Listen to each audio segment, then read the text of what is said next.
kita pasti bisa. Ku tahu ini takkan mudah, tapi ku yakin kan tercipta. Bangun manusia merdeka, berbudaya Pancasila. Assalamualaikum warahmatullahi wabarakatuh. Selamat siang dan salam sejahtera untuk kita semua. Bersyukur kita kepada Allah Subhanahu wa taala dengan ucapan alhamdulillah, dan berselawat kita kepada Nabi kita Muhammad sallallahu alaihi wasallam dengan ucapan Allahumma shalli ala sayyidina Muhammad wa ala ali sayyidina Muhammad. Semoga kita mendapatkan syafaatnya di kemudian hari nanti. Amin ya rabbal alamin. Yang terhormat Ibu dan Bapak Wakil Kepala SMA Negeri 4 Badan Sinembah, yang terhormat Bapak Ibu Majelis Guru SMA Negeri 4 Badan Sinembah. Baiklah, di sini kita akan melihat teman kita calon guru penggerak angkatan 11 yaitu Ibu Siti Fatimah yang akan mempresentasikan diseminasi budaya positif di SMA Negeri 4 Badan Sinembah. Semoga nanti apa yang disampaikan oleh Ibu Siti Fatimah bermanfaat dan bisa kita terapkan di sekolah kita khususnya yaitu SMA Negeri 4 Badan Sinembah. Baiklah, di sini saya sebagai pembawa acara akan membacakan susunan acara kita pada siang hari ini. Yang pertama pembukaan oleh saya sendiri, selanjutnya kata sambutan oleh kepala sekolah yang akan diwakilkan oleh Ibu Tipisari sebagai wakil kepala kurikulum. Selanjutnya doa yang akan disampaikan oleh Bapak Muklan Aritonang. Selanjutnya presentasi yang akan disampaikan oleh Ibu Siti Fatimah selaku calon guru penggerak angkatan 11 dan seterusnya penutup. Baiklah, selanjutnya acara selanjutnya yaitu doa yang akan dibawakan oleh Bapak Muklan Aritonang. Kepada Bapak kami persilakan dengan segala hormat.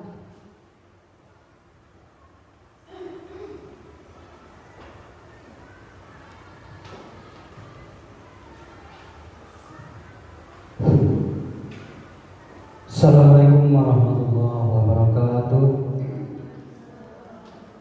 Bapak Ibu yang terhormat, sebelum kita memulai kegiatan ataupun acara diseminasi budaya positif di SMA Negeri 4 Badan Sinembah, aksi nyata daripada Ibu Siti Fatimah SPD untuk mengambil keberkahan, mari kita bermunajat berserah diri kepada Allah Subhanahu wa taala.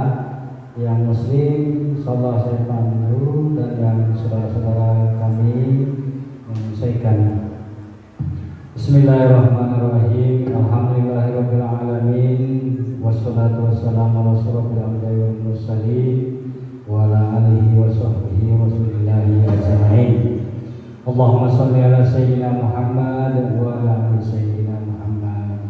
Allahumma rabbana taqabbal du'ana innaka antas samiul alim wa tub 'alaina innaka antat tawwabur rahim.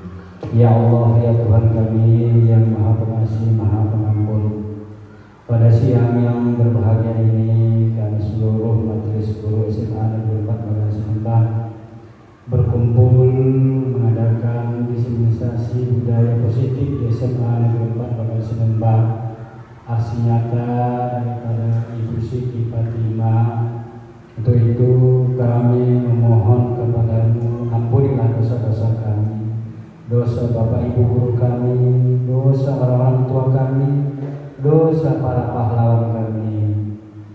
Ya Allah, ya Tuhan kami, berkahilah pertemuan dan kegiatan kami.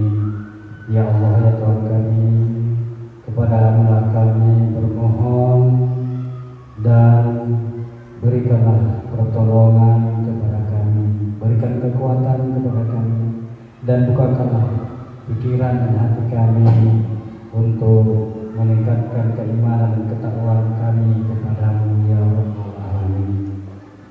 Rabbana zalamna anfusana wa in lam taghfir lana wa tarhamna lanakunanna minal khasirin. Rabbana atina fid dunya hasanah wa fil akhirati hasanah wa qina adzabannar. Walhamdulillahi rabbil alamin.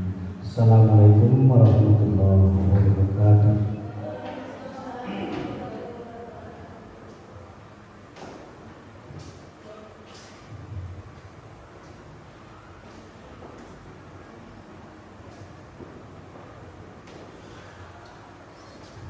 Terima kasih kami ucapkan kepada Bapak Muklan Aritonang. Semoga acara kita hari ini diberkahi dan diridhoi Allah Subhanahu wa taala.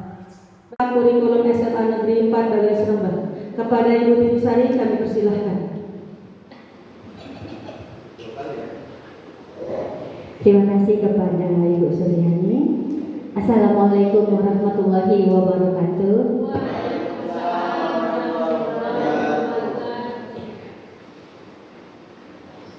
Puji syukur kehadiran Allah Subhanahu wa taala yang pada pagi hari ini memberikan kita nikmat kesehatan, keselamatan dan umur yang panjang sehingga kita dapat hadir di acara diseminasi budaya positif modul 1.4 program guru penggerak yang nantinya akan dibawakan oleh Ibu Siti Fatimah.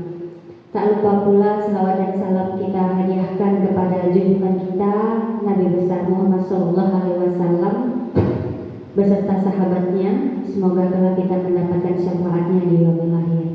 Yang terhormat Bapak Wakil Kepala Sekolah, yang terhormat Bapak Ibu Dewan Guru yang hadir pada pagi hari ini. Pada pagi hari ini dalam acara diseminasi budaya positif ini yang akan nanti disampaikan oleh Ibu Siti, pada intinya Bapak Kepala Sekolah mendukung sebesar-besarnya kegiatan program guru penggerak ini, ya.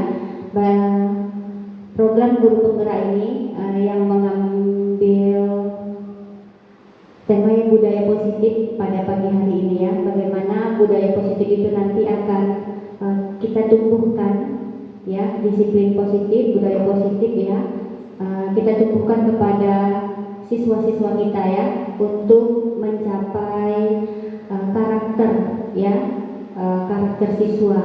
Bagaimana siswa kita ini nanti mempunyai kedisiplinan, ya, karakter yang baik, gitu. Bagaimana nanti Bapak Ibu guru yang sudah mendapatkan pengimbasan dari ibu-ibu guru penggerak ini nantinya akan juga mengimbaskan kepada siswa-siswi kita yang ada di sekolah, begitu. Jadi intinya mendukung, ya, sekolah sangat sekali mendukung program guru penggerak ini. Mungkin hanya itu saja yang dapat saya sampaikan. Lebih dan kurangnya saya ucapkan terima kasih. Assalamualaikum warahmatullahi wabarakatuh.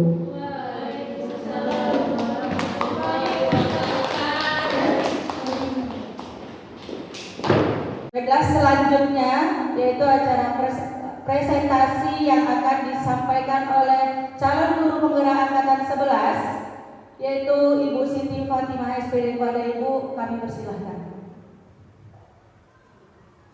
Terima kasih kepada Ibu Suryani yang telah membuka kegiatan ini. Terima kasih saya ucapkan kepada rekan-rekan sejawat saya, Bapak Ibu guru SMA Negeri 4, Bapak Ibu guru yang hebat, luar biasa. Walaupun saya sedang pendidikan guru penggerak, saya yakin dan percaya nilai-nilai guru penggerak yang ada di dalam diri Bapak Ibu guru sudah memang tertanamkan. Yang sekarang ini sudah tercermin nilai mandiri, ya kan? Mandiri, bahwa hal ini memang penting untuk disampaikan. Hal ini memang sangat berguna untuk kita, sehingga Bapak Ibu guru sudah sadar dengan keyakinan diri dan dengan hati yang ikhlas mengikuti kegiatan ini. Baik, boleh saya minta tepuk tangannya? Sekali lagi bisa? Pakai suara bisa? Iya. Oke, boleh saya ingin mendapatkan kata-kata semangat ya. Kalau seperti logo kita ya, SMA Negeri 4, Jaya Jaya Jaya, ya kan? Oke, SMA Negeri 4, Jaya Jaya Jaya. Semangat pagi. Luar biasa. Oke, luar biasa sekali ya Bapak Ibu semuanya. Baik, ini adalah kesepakatan forum kita, yaitu mengikuti kegiatan dengan penuh ambisi dan semangat. HP disilentkan, berpikir terbuka dan berperan aktif dalam diskusi. Kenapa kita harus berpikir terbuka? Kalau kita merasa lebih, ilmu yang akan nanti disampaikan tidak akan masuk. Jadi kita buka dulu tutupnya agar air yang nanti informasi ini bisa masuk ke dalam diri Bapak Ibu. Berpendapat setelah dipersilahkan, saling menghargai, seluruh peserta diberikan kesempatan untuk berpendapat. Baik, itu adalah kesepakatan forum yang telah saya buat. Apakah kita sepakat? Sepakat. Oke, baik. Berarti itu kesepakatan kita ya. Oke, baik. Nah, Bapak Ibu, oke, Bapak Ibu kita lanjut ya. Nah, pembelajaran dengan paradigma baru. Kita sekarang ini sedang menghadapi kurikulum baru, yang mana paradigma pendidikannya juga baru. Nah, apa yang lebih ditekankan di dalam kurikulum ini, yaitu adalah perubahan dari stimulus menjadi teori kontrol. Kalau kemarin kita memahami bahwa stimulus respon itu di dalam kita memberikan materi itu penting. Kita memberikan stimulus nih kepada anak kita agar merangsang respon mereka. Tetapi di dalam kurikulum Merdeka ternyata itu tidak baik. Kenapa? Itu masih terpusat pada guru, bukan diri anak. Di dalam kurikulum Merdeka, anak itu harus memang sadar dari keyakinan dirinya. Hal yang baik itu harus dilakukan ketika belajar aktif memberikan pendapat itu baik. Berarti dia sadar itu harus dilakukan, bukan dari gurunya. Bukan kita sebagai guru memberikan harus kita melakukan stimulus agar mendapatkan rangsangannya. Kalau kita masih melakukan itu berarti kita masih memakai cara lama. Di dalam paradigma ini yang baru adalah stimulus respon itu sudah tidak dipakai lagi. Yang kita pakai adalah teori kontrol. Teori kontrol itu kontrol diri orang itu ada pada dalam dirinya. Jadi anak juga kontrol dirinya adalah pada dalam dirinya. Karena kita sebagai bapak ibu guru mengontrol anak mungkin dari jam 7.30 sampai jam 16 ya kan, 16.00. Itu kita hanya bisa mengontrol seperputaran jam itu saja. Tetapi itu pun tidak secara 100%. Ada jam istirahat, ya kan? Ada jam nanti jam ibadah, ada jam pergantian jam yang mungkin ketika kita satu dengan yang lainnya berbeda caranya. Jadi tidak bisa kita mengontrolnya. Sehingga terkadang ada anak yang A perilakunya berbeda terhadap guru yang A dengan guru yang B. Nah, kalau di dalam teori kontrol, kalau dia mengontrol dirinya, diharapkan anak itu memang semuanya dengan bapak ibunya itu tidak akan berbeda. Dengan wali kelasnya, ya seperti itu. Dengan guru bidang studinya, ya seperti itu. Kenapa? Karena dia sadar teori kontrol dirinya. Jadi di dalam paradigma pendidikan baru ini, teori kontrol anak kita harus pegang, ya Bapak Ibu. Nah, di sini dia kita mengubah pendekatan dari stimulus ke menjadi teori kontrol. Pendekatan teori kontrol. Kenapa stimulus respon tidak kita pakai lagi? Karena di dalam stimulus respon kebutuhan anak ini kita anggap semua sama. Padahal setiap anak memiliki kebutuhan yang berbeda-beda, penanganan yang berbeda-beda. Jadi kita tidak bisa menyamakan. Karena di dalam kelas nih, kalau kita meminta rangsangan terhadap anak, kita kan di dalam kelas memberikan satu rangsangan untuk kepada 30 anak. Padahal anak ini ada yang kebutuhannya berbeda-beda sehingga responnya juga tidak akan semua hasilnya sama.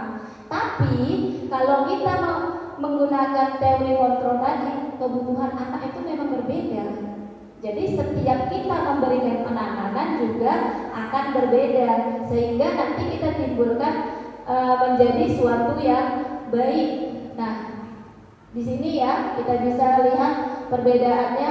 Semua orang melihat hal yang sama. Kita mencoba mengubah orang agar berpandangan sama dengan kita. Berperilaku buruk dilihat sebagai suatu kesalahan.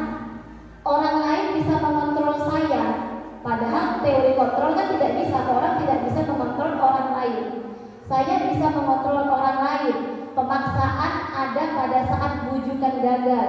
Model berpikir menang kalah. Nah, kalau di dalam teori kontrol, kebutuhan kita berbeda, kebutuhan anak berbeda-beda. Setiap orang memiliki gambaran berbeda-beda. Kita berusaha memahami pandangan orang lain tentang dunianya. Bukan dunia kita yang kita tanamkan kepada anak, tapi dunia anak yang harus kita pahami. Semua perilaku memiliki tujuan. Nanti kita akan selanjutnya akan lebih membahas semua perilaku anak itu memiliki tujuan. Hanya Anda yang bisa mengontrol diri. Jadi anak itu sendiri yang bisa mengontrol dirinya, sehingga tanpa kita awasi anak itu akan memiliki kesadaran diri. Anda tidak bisa mengontrol orang lain. Kolaborasi dan konsensus menciptakan pilihan-pilihan baru. Model berpikir menang-menang. Nah, di dalam teori kontrol ini tidak ada yang menang kalah. Yang ada menang-menang, sehingga ketika kita nanti menangani anak, kita juga harus mengatakan memang benar, ya kan? Kita kesalahannya kita harus anggap suatu manusiawi, namanya juga manusiawi. Anak pasti melakukan kesalahan, jangankan anak, kita sebagai guru juga pasti melakukan kesalahan. Makanya ada menang-menang. Nah, di sini dia disiplin positif.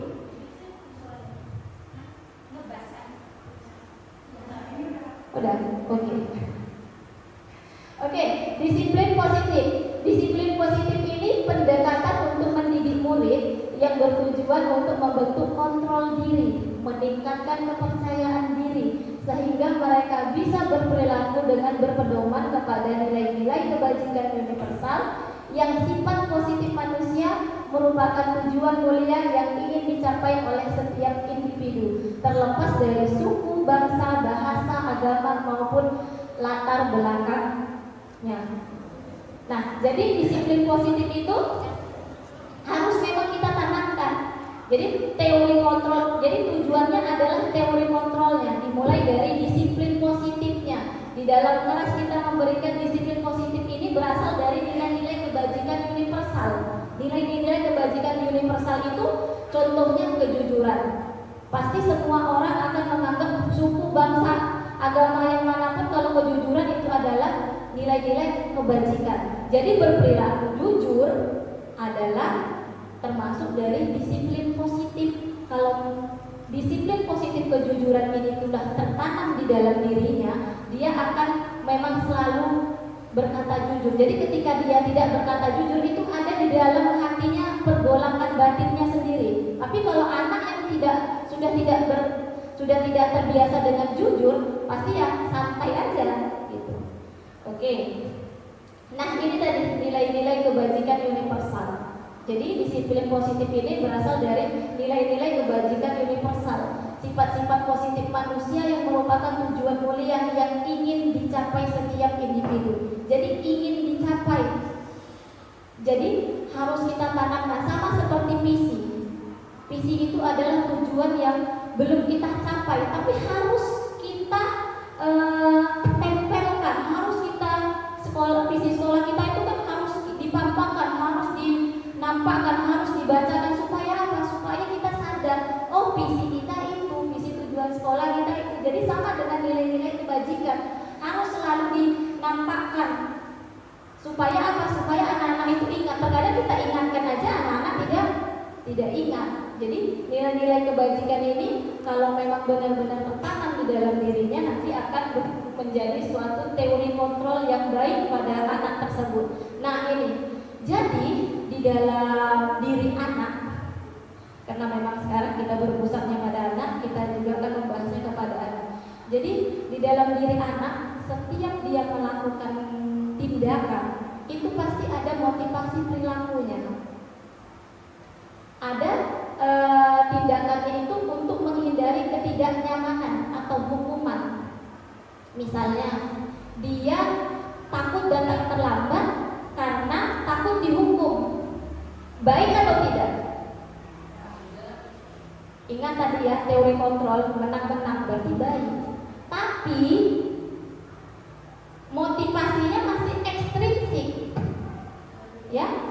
Kalau motivasi ekstrinsik, kita harus kaitkan dengan teori kontrol tadi. Tidak ada yang bisa mengontrol diri. Padahal teori kontrol itu kita harus mengontrol diri kita, berarti belum 100% anak ini baik. Masih mungkin 30%-nya. Karena apa? Motivasinya takut kena hukuman, berarti motivasinya terpengaruh dari luar, bukan dari dalam dirinya. Nah, yang selanjutnya untuk mendapatkan imbalan atau penghargaan dari orang lain, dia datang cepat selalu hanya ingin mendapatkan pujian. Misalnya dapat pujian dari wali kelasnya di dalam kelas.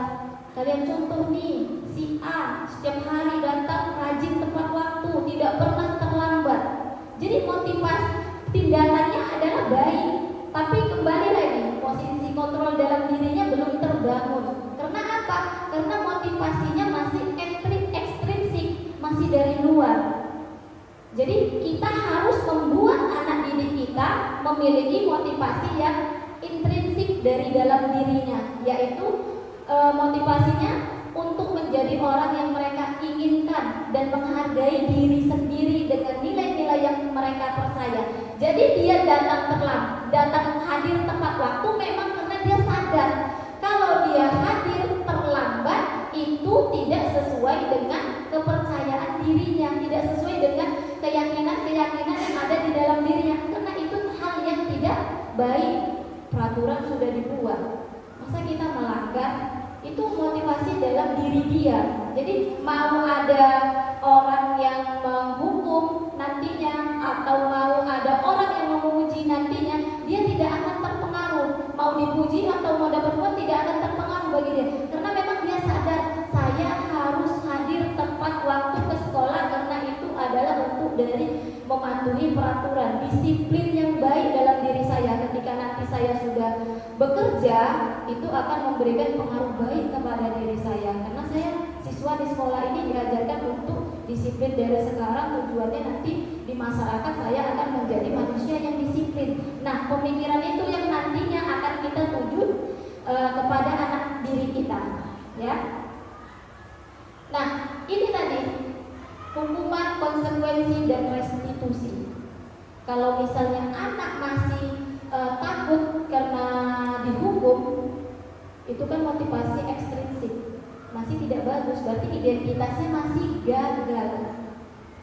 Kita harus membangun identitasnya menjadi identitas yang sukses. Ya Pak, sukses.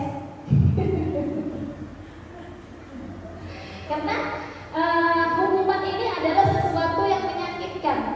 Ya kan, namanya dihukum, berarti dia nanti kalau dihukum misalnya di depan kelas seperti biasa kita kan menghukumnya berdiri di barisan yang lain gitu kan. Itu kan sebenarnya menimbulkan hal yang di hati dia itu tidak enak. Jadi identitasnya dia gagal. Nah, ya identitas yang sukses yang mana? Ini dia, konsekuensi, restitusi. Konsekuensi itu memang kalau sudah ada peraturannya ya kita buat, harus kita jalankan. Nah, tapi ini masih motivasinya ekstrinsik. Kenapa? Karena dia berlandaskan pada peraturan. Nanti kalau misalnya tidak mematuhi berarti kembali lagi takut dihukum. Nah, kita harus memiliki motivasinya itu restitusi, pilihan. Kalau aku mau datang terlambat atau datang tepat waktu, yang baik yang mana? Jadi dalam kurikulum merdeka kita tujuannya adalah menciptakan murid-murid yang merdeka, yang bisa menentukan pilihan-pilihan baik di dalam hidupnya. Pilihan baik itu apa? Misalnya mematuhi peraturan yang sudah ditetapkan di sekolah. tidak berkata kasar di dalam kelas, menghormati guru, itu kan semua pilihan. Setiap tindakan itu kan pilihan dari anak situ tadi. Jadi kita ini ingin, tujuan dari budaya positif ini menciptakan teori kontrol kepada anak tadi sudah baik. Nah, ini dia 5 kebutuhan dasar manusia. Jadi semua tindakan yang baik dan tidak baik itu berasal dari 5 kebutuhan dasarnya yang mungkin tidak terpenuhi. Apa ke 5 kebutuhan dasarnya? Yang pertama, bertahan hidup. Kalau bertahan hidup ini berkaitan dengan kebutuhan sandang, pangan, dan papannya. Contohnya misalnya anak kita nih kan terkadang sering tidur di kelas ya kan, sering tidur di kelas. Ketika misalnya pagi, seharusnya kalau tidur di kelas mungkin di jam-jam sore ya kan, jam-jam sore. Tapi ini enggak, pagi juga udah tidur. Nah, mungkin kita bisa melakukan pendekatan, bisa saja kebutuhan bertahan hidupnya tidak terpenuhi. Kenapa? Dia di sekolah, di rumah disuruh membantu orang tuanya misalnya memanen, pasti kan sudah tenaganya terkuras. Di sekolah tinggal capeknya. Jadi kita harus menyadari dari 5 kebutuhan dasar ini berkaitan kepada perilaku yang ditampilkan anak didik kita. Jadi kalau ada hal yang menyimpang, bisa saja salah satu dari 5 kebutuhan dasar ini tidak terpenuhi. Kebutuhan kasih sayang dan rasa diterima. Terkadang anak itu tidur di kelas karena apa? Teman-temannya tidak menemani, tidak menganggap dia ada gitu ya. Jadi dia pun ya cuek-cuek aja. Kebutuhan penguasaan, harga dirinya. Dia misalnya ketua kelas, tapi mungkin teman-temannya tidak menghargai dia sebagai ketua kelas, jadinya tindakannya juga akan menyimpang. Baru kebebasannya, baru kesenangannya. Mungkin di kelas itu hal yang kita sampaikan berbeda dengan hal yang dia inginkan gitu. Jadi kita bisa menggalinya lebih jauh, kita melakukan pendekatan agar perilaku mereka bisa kita cari tahu apa masalahnya sehingga kita gampang untuk melakukan perubahannya. Perubahannya dari mana? Dari restitusi tadi nanti. Ya, ini 5 posisi kontrol guru. Jadi kita sebagai Bapak Ibu guru, kita ini ada di dalam 5 kategori posisi kontrol. Yang pertama itu penghukum. Ya, penghukum itu bisa menggunakan hukuman fisik maupun verbal. Kalau kita dulu sekolah fisik yang sering kan. Kalau sekarang menghukum itu bukan hanya dari fisik tapi verbal juga, suatu tindakan penghukum. Misalnya kata-kata yang menyakitkan, kata-kata yang menyinggung harga diri anak gitu kan. Baru pembuat orang merasa bersalah. Kalau ini biasanya saya adalah orang yang mungkin membuat orang merasa bersalah. Ketika sudah anak misalnya tidak didiamkan, tidak mau diam, saya diam, saya tutup pelajaran, saya keluar. Itu membuat rasa bersalah, itu tidak baik. Mungkin kita bisa sama-sama mengkoreksinya. Yang ketiga itu posisi teman. Kita memang berhubungan baik dengan anak. Baru posisi pemantau. Kalau pemantau ini dia terfokus pada peraturan. Peraturan apa yang ada di sekolah, guru tersebut nggak mau tahu, harus memang dijalankan. Misalnya nih posisinya hujan, ya kan, anak ini terlambat, gitu kan. Dia memang hadir tepat waktu karena dia tipe pemantau, gitu kan. Jadi dia nggak mau tahu nih anak ini yang harus tepat waktu, jadi hukum sama dia. Kenapa? Peraturannya sudah berkaca seperti itu. Jadi kalau pemantau ini dia memang sesuai peraturan. Apa yang ada peraturan itu memang ditegakkan gitu kan. Bagus ya kan. Tidak salah, bagus gitu. Tapi yang paling bagus apa? Posisi kita sebagai manajer. Manajer ini kita hanya orang yang memang menilai di luarnya. Ketika memang nanti anak melakukan kesalahan, kita memberikan pilihan kepada anak. Kamu ingin gak memperbaiki kesalahan kamu? Gitu. Ingin pun. Tapi kalau misalnya jawabannya tidak, ya kita bingung juga ya. Tidak gitu kan. negosiasi ya kan, negosiator yang memang bisa menego-nego anak didik kita gitu kan, dari yang jawabannya tidak bisa menjadi iya gitu. Itu adalah posisi manajer. Nah di sini tadi, kalau dia penghukum dan membuat orang merasa bersalah, itu adalah masih dalam kategori kontrol negatif, identitas gagal. Nah, posisi yang naik level dari itu adalah posisi teman, posisi pemantau, posisi kontrol yang positif, ya, yang sudah mendekati identitas berhasil. Nah, tapi masih dalam kategori motivasi ekstrinsik. Jadi belum bisa kita harus menjadi teman dan pemantau, karena ada yang lebih baik dari posisi teman dan pemantau yang masih motivasinya eksternal, yaitu manajer. Sudah dalam kontrol diri yang bagus, sudah dalam motivasi intrinsik. Jadi anak itu tadi, ketika pun memang dia sudah melakukan kesalahan, dari pilihan memperbaiki kesalahannya adalah dalam diri anak tersebut, bukan kita. Kalau dari pemantau tadi kan masih dari kita.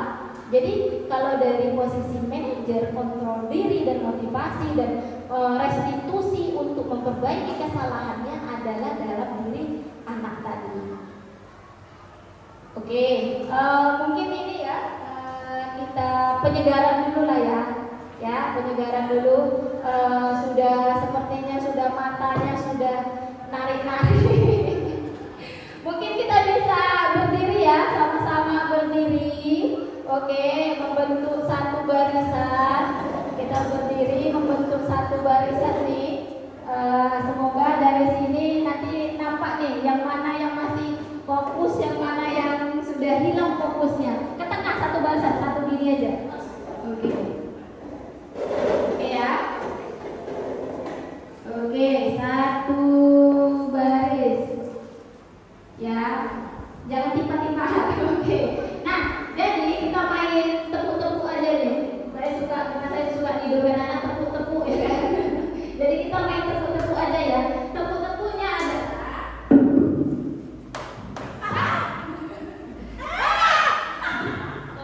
udah jadi nih. Tepuk-tepuknya dulu. Ya.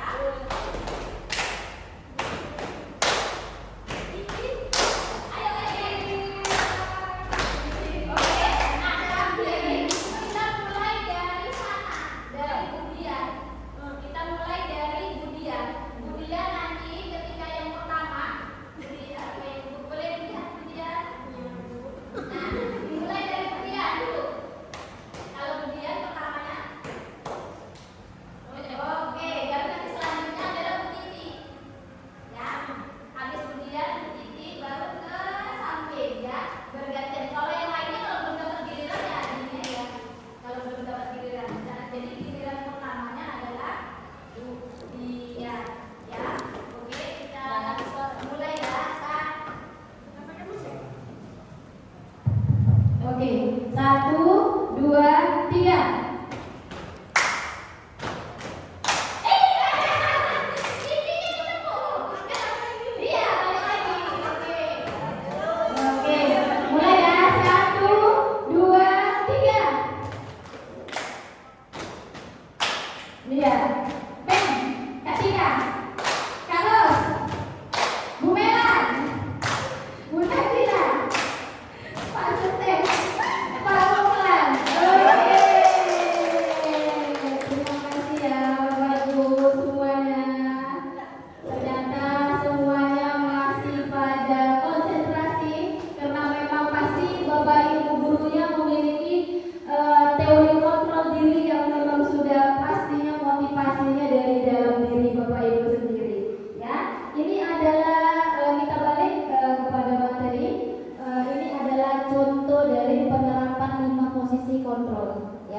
Kalau dia penghukum, biasanya itu hormat pada bendera selama 1 jam.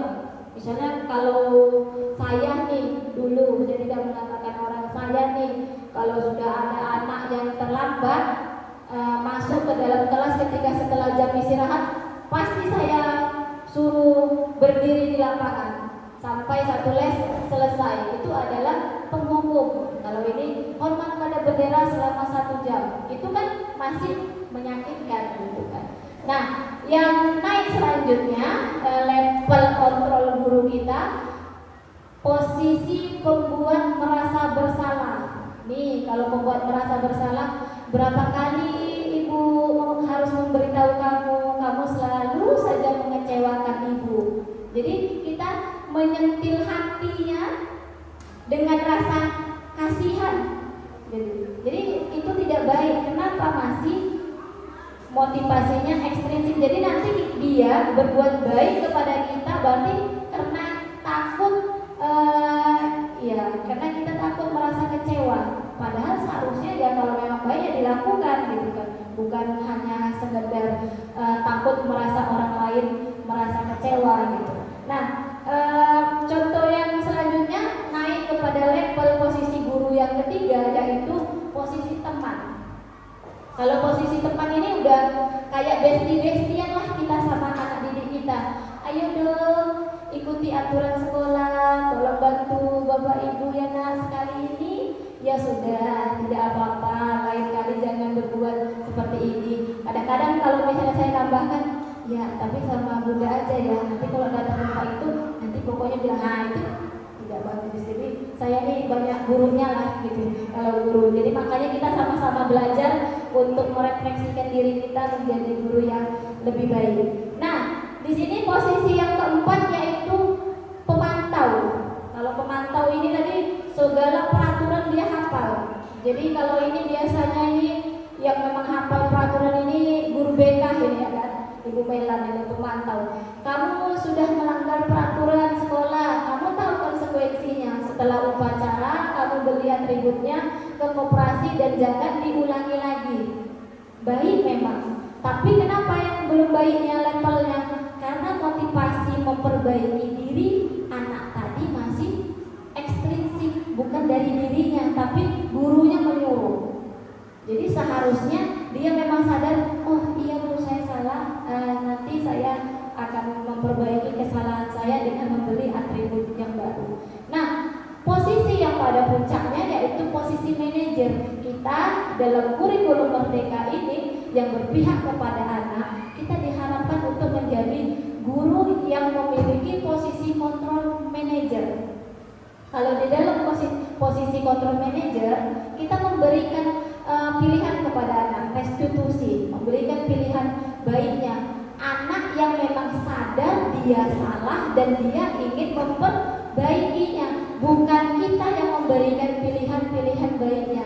Nah, contohnya hal yang biasa dipergunakan di dalam posisi manajer ini, apakah kamu tahu kesalahanmu? Jawabannya, iya bu.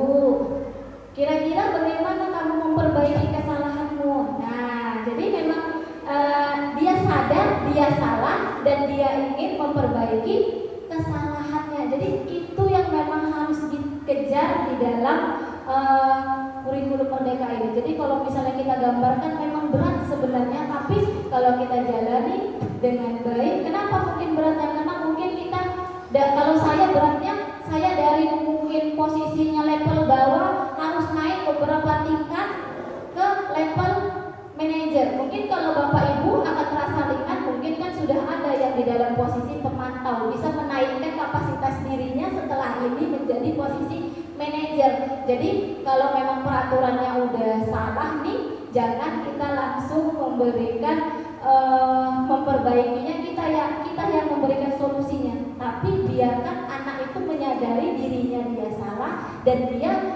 berpikir mencari perbaikan, mencari solusi, mencari alternatif perubahan untuk memperbaiki kesalahan yang telah dia lakukan. Baik ya. Nah, baik, ini keyakinan kelas nih.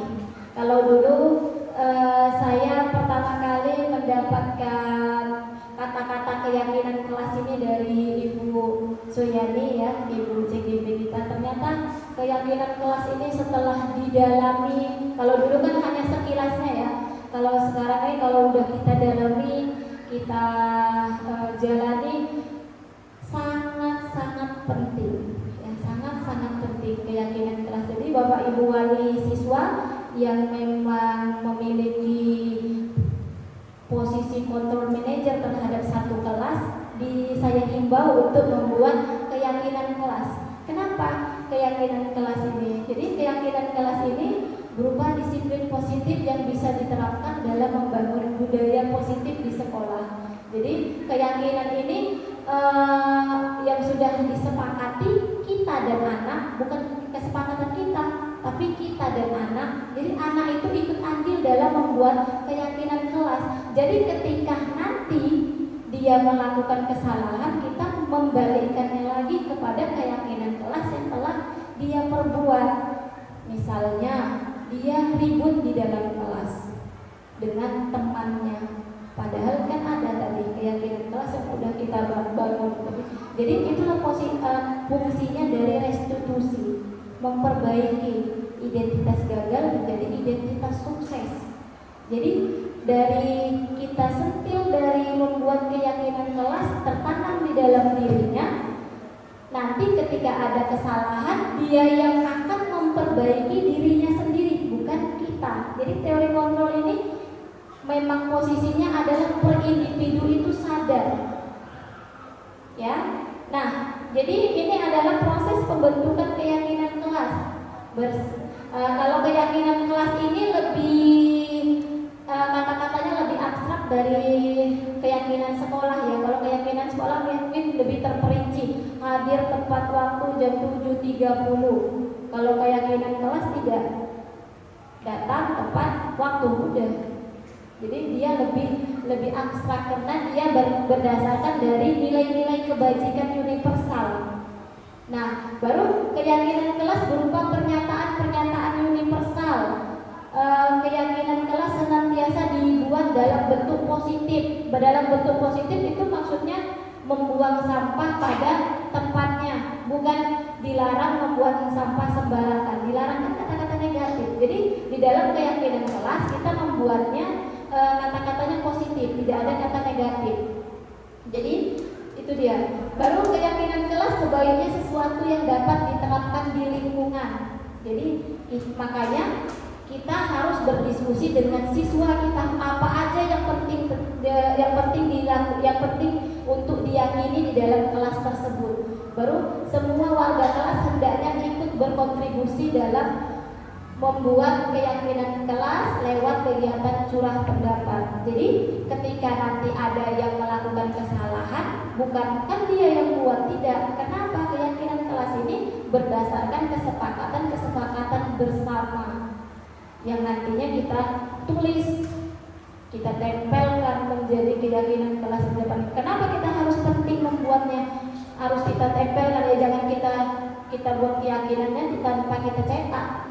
Karena kalau cuman dibilang aja, cuman diingatkan aja, terkadang yang udah terlihat aja pun tidak dijalankan, apalagi yang tidak terlihat. Jadi supaya memang keyakinan itu memang dilihat dan menusuk ke hati dan tertanam di dalam perilaku mereka. Nah, ini adalah salah satu contoh dari keyakinan kelas, hormati gurumu. Ya, kalau ini contohnya yang itu, ya, bisa kita refleksikan, ya. Tidak berkata kotor, itu salahnya tadi tidak menggunakan kata-kata positif. Masih ada kata tidak, berarti tidak masih mengandung unsur kata-kata negatif. Kalau di dalam keyakinan kelas harus kata-kata udah, nah? Oke. Jadi ini adalah contoh keyakinan kelas, ya. Bisa di next, Bu. Nah, sekarang adalah segitiga restitusi. Jadi segitiga restitusi itu adalah proses menciptakan kondisi bagi murid untuk memperbaiki kesalahannya. Jadi restitusi itu adalah proses kita memberikan waktu kepada anak didik kita membuat pilihan untuk memperbaiki kesalahannya. Nah, supaya guru mempermudah di dalam melakukan restitusi, ada nama prosesnya, yaitu nama prosesnya segitiga restitusi. Nah, segitiga restitusi ini ditetapkan supaya kita bisa lebih mudah untuk melakukan restitusi kepada anak didik kita, yaitu prosesnya, silakan Bu, next. Nah, ini dia. Proses yang pertama adalah dari bawah dulu kita menstabilkan identitas, memvalidasi kebutuhan, dan menanyakan keyakinan. Jadi kalau kita sudah membuat keyakinan keras, berarti kita bisa melakukan restitusi. Tahap terakhirnya adalah menanyakan keyakinannya. Tapi kalau kita belum membuat keyakinan keras, nanti balik dia. Gimana kita menanyakan keyakinan sementara kita belum membuat keyakinan kelas kita. Nah, jadi menstabilkan identitas ini sangat penting terhadap menangani permasalahan anak. Supaya apa? Supaya nanti dia berproses tidak akan menjadi identitas yang gagal. Jadi budaya positif ini tadi kan membentuk identitas gagal menjadi identitas sukses. Tapi kalau kita tidak melakukan menstabilkan identitas, jadi anak tadi akan merasa gagal. Misalnya dia dihukum di depan kelas sudah kita permalukan gitu kan. Ya selamanya itu akan terkena hal yang menyakitkan. Ih, saya ini sama ibu itu dulu. Nah, di situ dia identitas gagal yang menjadi ada rasa dendam terhadap dia mendapatkan hukuman terhadap bapak ibu guru itu tadi. Tapi kalau kita membuat tadi menstabilkan identitas itu bisa membuat identitas gagal tadi menjadi identitas sukses. Contohnya ketika kita melakukan menstabilkan identitas bahwa anak itu adalah manusia tidak luput dari kesalahan. Jadi kita mulai dari, nah memang wajar kamu melakukan kesalahan itu. Kita tarik diri lagi. Ibu juga kalau digituin oleh orang lain juga akan merasa marah. Ya, jadi dia tidak merasa down. Oh, ada juga ya kawan saya yang dulunya melakukan kesalahan. Ibu ini juga dulunya salah. Jadi, oh tidak apa-apa ternyata. Jadi tidak down. Mentalnya harus kita stabilkan dulu. Baru kita bisa memvalidasi kebutuhannya. Validasi kebutuhannya apa? Itu tadi. Kamu pasti tentu memiliki alasan kenapa kamu melakukan itu. Adakah cara yang lebih efektif untuk mendapatkan apa yang kamu butuhkan? Nah, itu adalah proses-proses dari validasi kebutuhan anak tadi. Kamu pasti tentu, jadi di dalam memvalidasi kebutuhan ini kita mencari tahu alasan apa yang menjadi anak ini tadi misalnya tidur di kelas. Jadi dari sini kita tahu tentang 5 kebutuhan dasar lagi. Oh, ternyata anak ini kebutuhan yang ini ya tidak terpenuhi sehingga tingkahnya akan seperti ini. Ingat konsep dari 5 kebutuhan dasar, bahwa perilaku anak yang menyimpang itu terjadi karena 5 kebutuhan dasarnya tidak terpenuhi.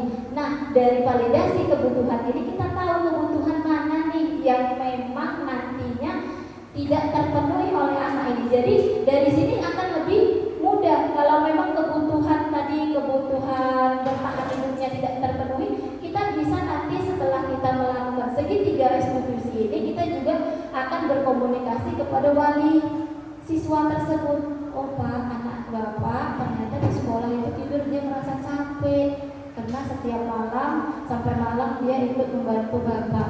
Nah, jadi dari situ kita bisa melakukan perbaikan juga. Selain dari anak tadi melakukan restitusi, jadi kita tahu nih kebutuhan apa, tindakan kita setelah kita melakukan anak tadi apa selanjutnya. Karena apa? Terkadang siswa yang tidur aja sekali kita melakukan segitiga restitusi itu tidak bisa. Jadi harus berkesinambungan. Nah, setelah kita melakukan validasi, yang langkah selanjutnya adalah menanyakan keyakinannya. Nah, kalau kita sudah membuat keyakinan kelas dari sini, menurut kamu hal yang kamu lakukan benar tidak?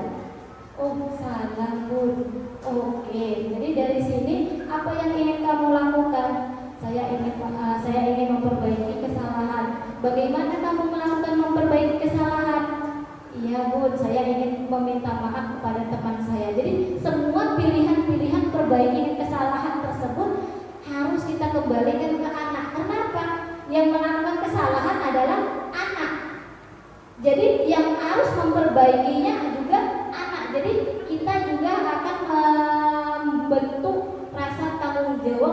terhadap dirinya, sudah kontrol dirinya kita tanamkan, rasa tanggung jawab dari nilai kebajikan juga sudah kita tanamkan dari proses segitiga restitusi ini tadi. Ya, lanjut.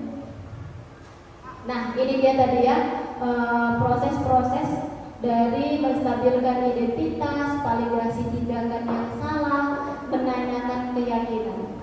Ya, baik. Mungkin jika saya yakin, saya pasti banyak hal yang memang mungkin tersampaikan tidak bagus. Mungkin ada dari Bapak Ibu yang ingin memberikan masukan, saran ataupun pertanyaan kita bisa melakukan berdiskusi, kita pecahkan bersama-sama dari kasus-kasus yang ada atau pertanyaan-pertanyaan dari Bapak Ibu. Terima kasih, saya kembalikan kepada Ibu. Oke, sangat luar biasa ya. Tepuk tangan untuk Ibu Siti Fatimah yang telah mempresentasikan budaya positifnya sangat luar biasa.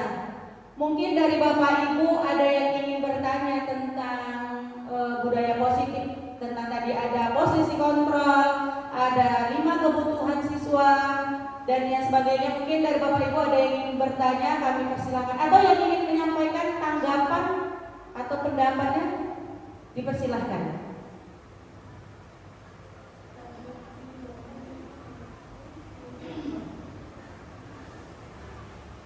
Oke, Ibu Dian.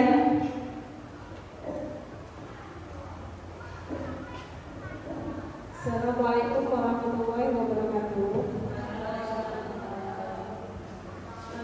Terima kasih atas presentasi dan penjelasan Bu Siti Fatimah tentang budaya positif.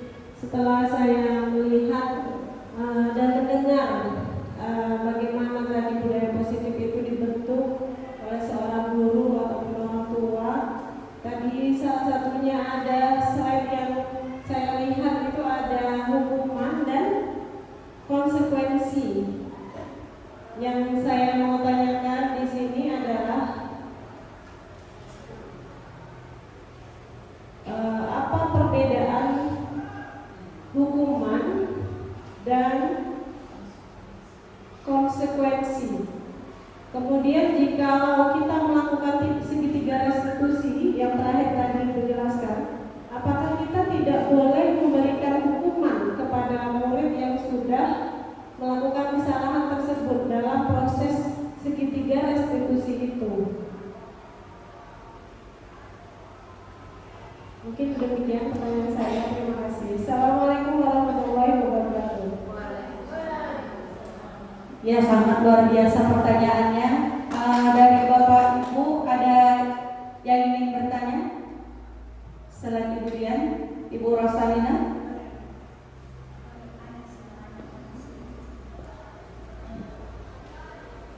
Baik, terima kasih waktu dan kesempatannya. Buat segala informasi yang sudah disampaikan oleh Ibu Siti Fatimah di dalam aksinya pemilu 1.4. Jadi tadi langkah awal kita harus membuat keyakinan sekolah terlebih dahulu sebelum kita melakukan atau memberikan konsekuensi kepada peserta didik kita yang sudah melakukan pelanggaran pastinya.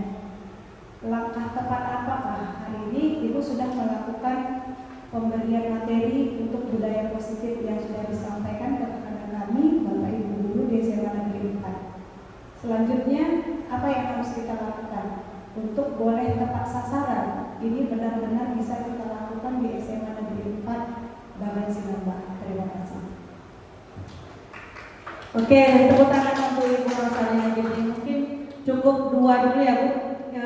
Kita kembalikan kepada Ibu Siti Fatimah yang tadi pertanyaan pertama itu ada hukuman, konsekuensi, dan restitusi. Pertanyaannya hukuman dan konsekuensi itu kan hampir mirip. Kenapa yang satu di identitas gagal, satu identitas sukses, terus restitusi tadi ya Bu ya? Apakah setelah kita melakukan segitiga restitusi kita bisa memberikan hukuman? Terima kasih. Ya, luar biasa ya pertanyaannya. Jadi kalau misalnya nanti ada hal yang penjelasannya tidak sinkron gitu kan, kita bisa mungkin juga nanti bisa mendapatkan tambahan dari ibu senior kita karena saya juga masih berproses, jadi kita sama-sama belajar. Baik, saya akan menjawab pertanyaan yang pertama dari Ibu Dian. Baik sekali ya pertanyaannya. Ini adalah perbedaan hukuman dan konsekuensi. Yang satu identitas gagal, satu identitas sukses. Jadi kenapa identitas gagal? Hukuman itu berasal dari peraturan. Kalau di dalam kurikulum Merdeka tidak ada lagi peraturan. Jadi yang ada itu adalah keyakinan sekolah, keyakinan kelas, keyakinan sekolah berasal dari warga-warga sekolah yang memang menyepakatinya. Kalau peraturan itu memang sudah dari dulu sekolah itu berada, sampai mau tutup pun memang itu paling ditambah-tambahkan. Jadi kalau dalam kurikulum Merdeka tidak ada peraturan. Karena apa? Peraturan pasti akan menimbulkan hukuman. Makanya kita akan ingat nih, sampai sekarang kita ingat. Kita dulu sekolah ini kalau kita tidak mengerjakan tugas, kita dihukum di depan kelas. Saya ingatkan, tidak bisa membuat perkalian di depan, saya kena ini, kukunya panjang, saya kena libas. Jadi itu adalah dampak dari peraturan, dari menimbulkan hukuman, sesuatu yang menyakitkan, baik fisik maupun verbal. Nah, itu akan menimbulkan identitas gagal yang kita nantinya akan merasa sama ibu itu yang melakukan itu, kita akan sedikit ada rasa tidak enaknya sampai sekarang. Nah, yang akan ditampilkan di dalam budaya positif ini adalah merubah anak yang memang tadi melakukan kesalahan, bahwa tadi kan prinsip teori kontrol menang-menang. Jadi anak itu tadi walaupun dia sudah melakukan kesalahan, dia akan kembali menjadi identitas sukses, yang mana konsekuensi ini memang berasal dari keyakinan. Tapi keyakinan ini tadi ada teori motivasinya, bukan dari diri dia. Dia takut mendapatkan hukuman atau dia ingin mendapatkan penghargaan, pujian. Jadi masih dalam kategori motivasinya ekstrinsik, walaupun di dalam identitas sukses. Maksudnya dia memang sudah melakukan budaya-budaya positif, tapi motivasi diri dia tidak baik mungkin, sehingga terkadang anak yang baik di sekolah kita nanti lihatnya di luar akan berbeda. Kenapa? Karena motivasinya masih ekstrinsik. Yang kita ingin tampilkan adalah motivasinya intrinsik. Nah, restitusi tadi. Jadi dimanapun anak ini kita berjumpa, dia akan menampilkan budaya-budaya positif, nilai-nilai kebajikan, sehingga kita jumpa di sekolah, dia akan menegur kita, Bu, dengan rasa hormat. Kita jumpa di pasar, dia, Bu, tidak lari tadi, Bu, karena dia merasa memang hal ini baik dilakukan. Jadi dia sudah memiliki motivasi intrinsik dari dalam dia, sudah tertanam. Berarti dia memiliki teori kontrol yang baik. Nah, itu jawaban dari pertanyaan pertama dari Ibu Dian. Pertanyaan kedua tadi, setelah kita melakukan segitiga restitusi, apakah kita bisa melakukan hukuman kepada anak itu? Kalau menurut Bapak Ibu, bisa nggak kita melakukan hukuman setelah kita melakukan segitiga restitusi?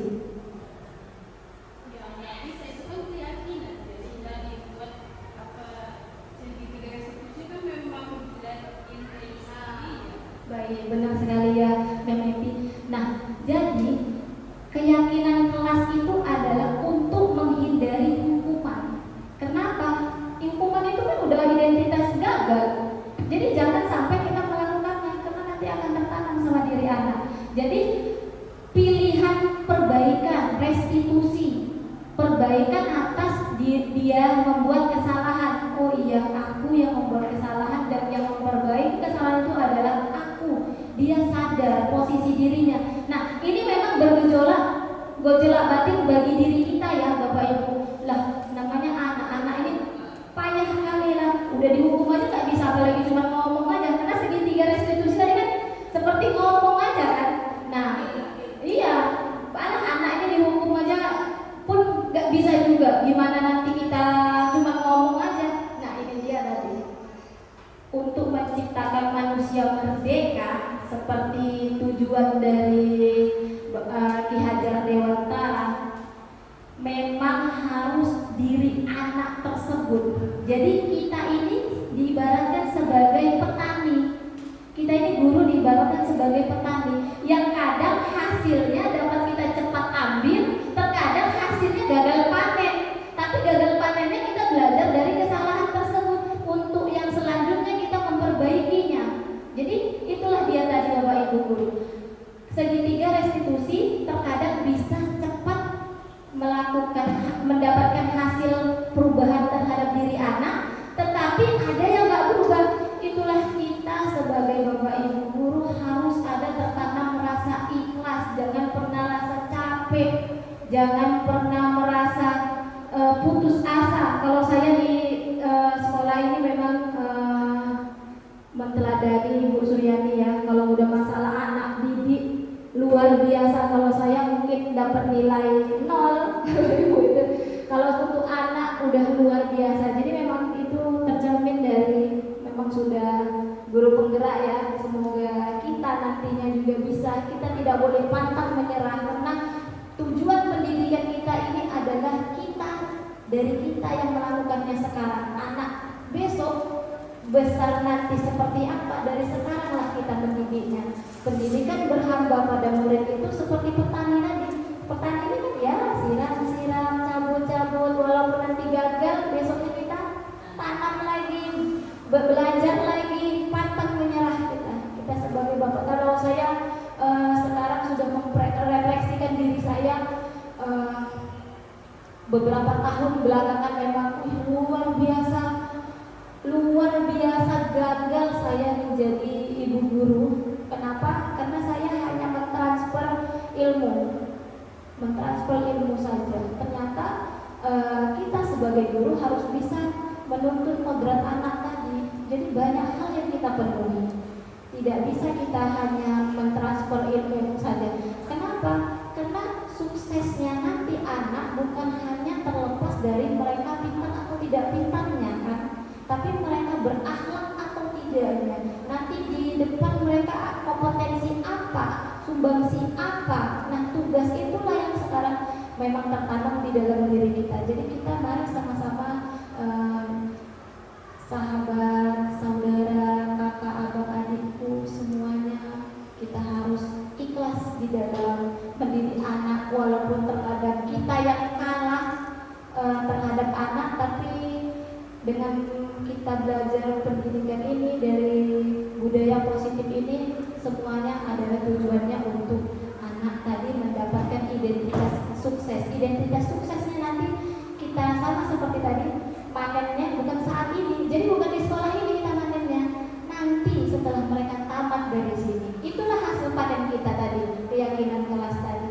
Nah, jadi tapi yang harus kita tekankan di dalam segitiga restitusi ini adalah kesalahan-kesalahan yang memang tarafnya tidak berat, ya, tarafnya tidak berat. Jadi kalau tarafnya sudah berat, kita harus secara stakeholder di dalam lingkup sekolah dan luar sekolah harus memang bekerja sama mendiskusikan apa permasalahan anak ini. Jadi segitiga restitusi ini memang untuk perilaku di dalam sekolah, untuk kesalahan-kesalahan berat siswa ini tidak bisa. Itu yang saya dapatkan.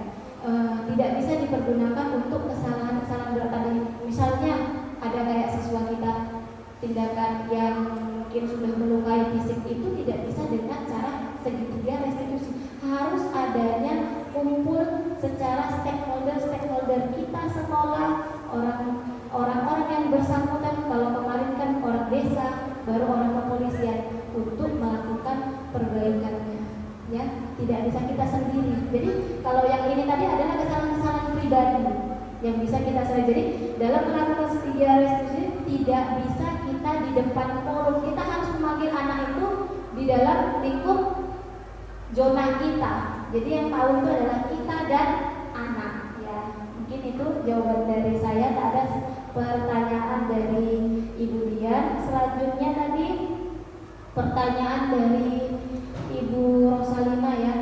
Apa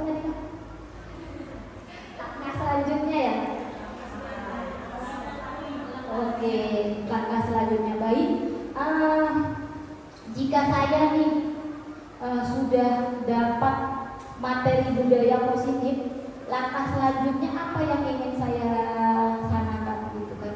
Kalau ini kan jawaban pribadi ya, oh apa yang harus kita lakukan. Nah, jadi benar ya, pendidikan itu adalah suatu ekosistem, tidak bisa berdiri sendiri. Satu yang membuat kesalahan, semua akan mendapatkan akibatnya.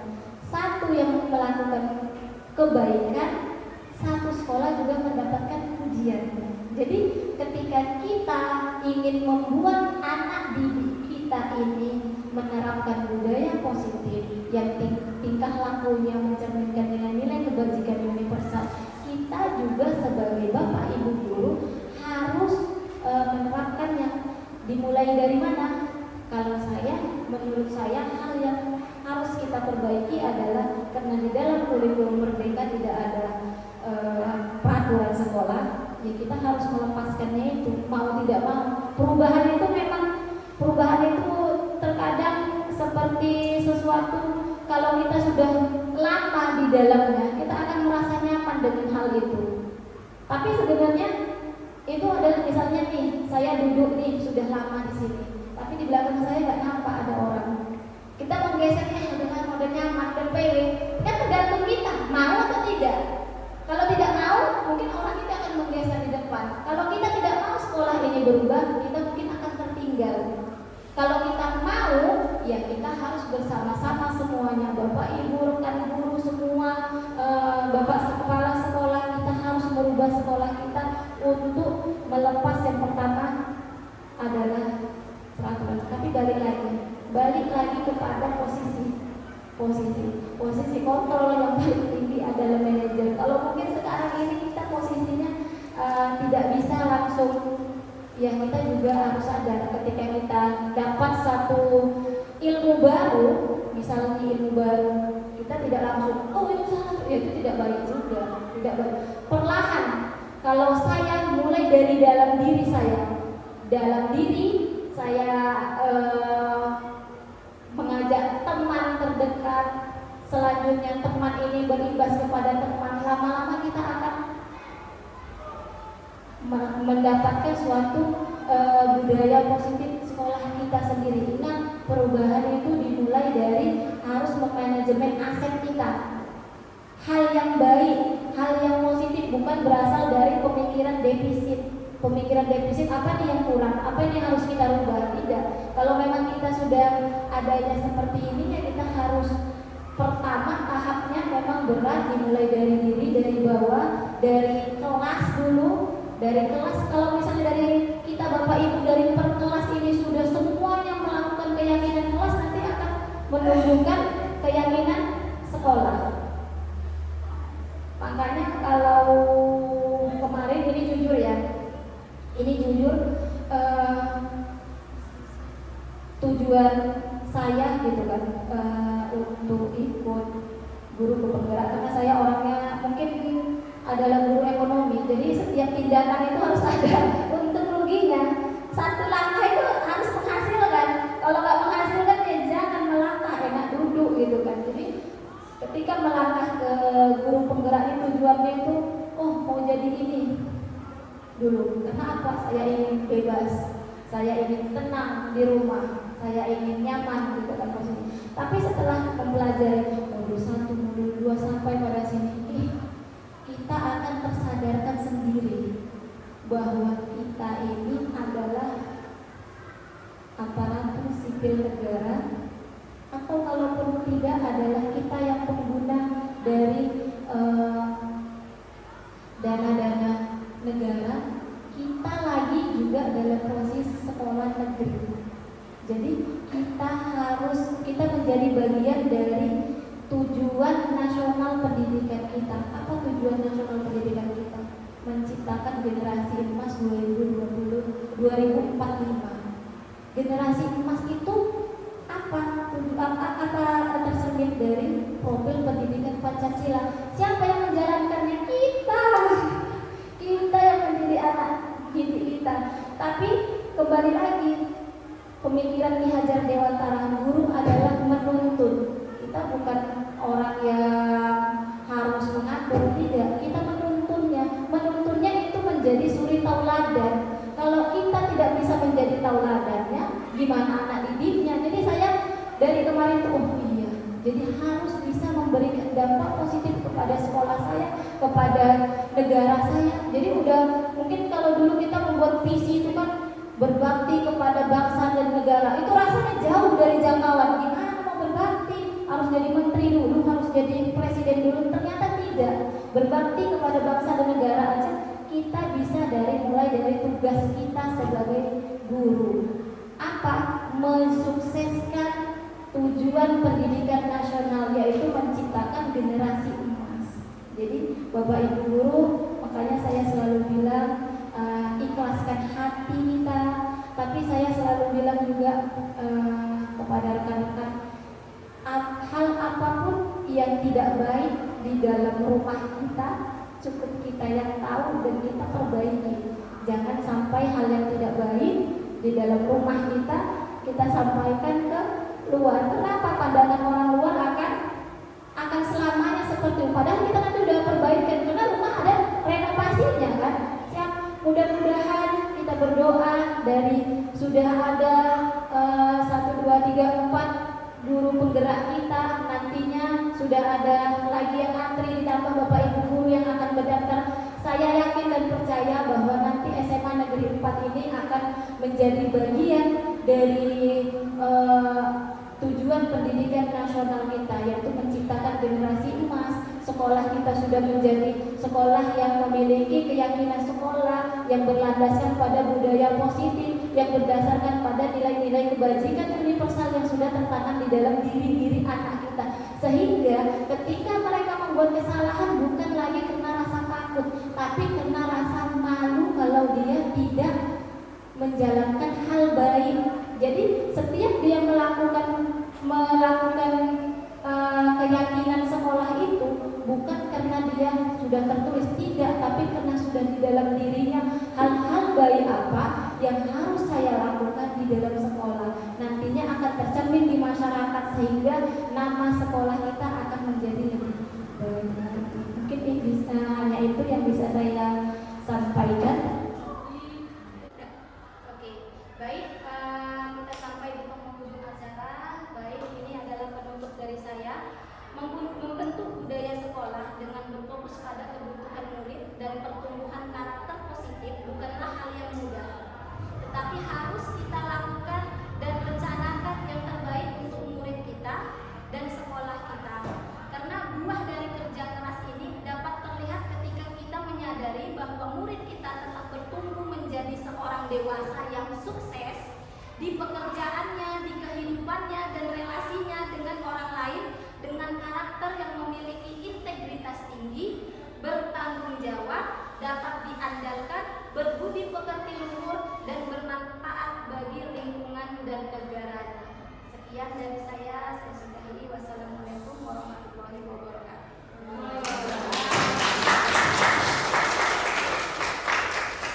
Melakukan perubahan dari stimulus respon menjadi teori kontrol. Demikian. Satu, kalau saya bilang salam guru penggerak, nanti jawabnya salam. Kalau saya bilang guru penggerak, jawabnya